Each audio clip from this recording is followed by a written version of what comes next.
В новом городе новые газопроводные сети. Недавние планы самого молодого города республики понемногу воплощаются в реальность. Строительная техника и рабочие трудятся на нескольких участках Сунжи. Одни копают ямы, другие сваривают трубы, третьи их укладывают. На сегодня выполнено около 50% работ. В основном центр остался, сам центр. Вот. Ленина остался, Карла Маркса, Пионерская в центре, ну и Мазовская. Труба, пластик. По безопасности намного безопаснее, чем металл.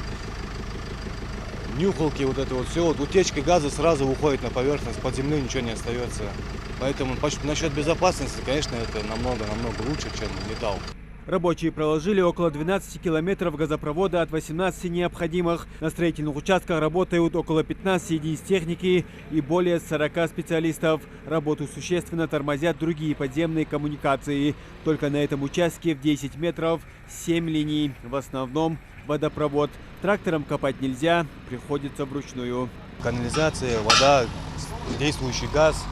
Их приходится, конечно, обходить, чтобы не прорвать, не было прорыва, не было утечки.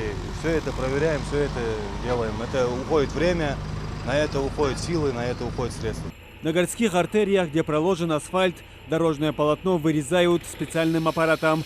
Швонорезчик режет 10-сантиметровый слой асфальта и прокладывает метровую полосу, по которой в последующем трактор роет траншею. Строители все больше предпочитают работать с аппаратами алмазной резки. Он и шумит не как отбойник, да и дорогу не так сильно портит.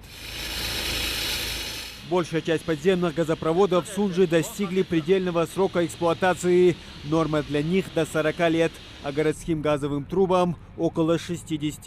Из-за чего были частые порывы и даже несчастные случаи. Эти проблемы канут в лету для жителей большинства городских улиц. Сунжа очень сильно нуждалась в этой реконструкции. И поэтому сегодня для нас, для города, это большое подспорье. Хотя жителям это, конечно, доставляет определенного рода дискомфорт, но жители понимают, что это делается для их же блага, и работы делаются очень быстро. Плюс фирма, которая делает эту работу, это очень компетентная строительная фирма, они знают свою работу очень хорошо. Они делают эту работу, и по окончанию работ все те испорченные, все дорожное покрытие, которое было повреждено, гравийное, асфальтированное, оно будет полностью восстанавливаться после завершения. Мы рассчитываем, что где-то в районе к лету примерно эта работа уже должна быть завершена, и люди уже смогут полноценно восстановить передвижение по территории города.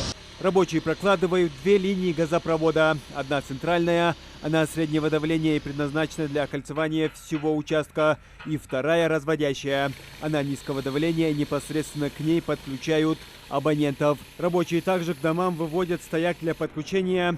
К нему жители смогут присоединиться абсолютно бесплатно. Муслим Ганиев, Хамзат Халухоев. Новости 24.